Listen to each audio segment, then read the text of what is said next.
l'échantillonnage à l'aveuglette, c'est une méthode par laquelle on sélectionne les individus qui feront partie de l'échantillon de façon tout à fait arbitraire.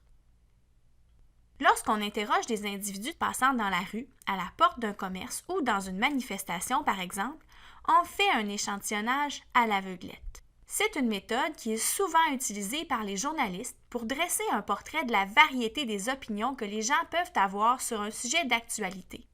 Pour qu'un échantillonnage à l'aveuglette fournisse des résultats qui peuvent être généralisés à toute la population, il faut que la population soit très homogène. De cette façon, même si on choisit une personne arbitrairement dans la population, comme la population est homogène, on va nécessairement tomber sur une personne qui a la même opinion que tout le monde, puisque tout le monde a la même opinion. En général, ce n'est pas le cas. En général, les opinions sont diversifiées dans la population.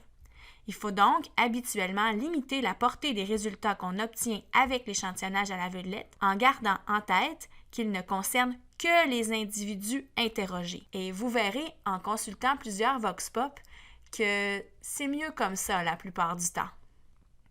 En résumé, la méthode d'échantillonnage à l'aveuglette consiste à choisir des individus arbitrairement pour qu'ils fassent partie de l'échantillon.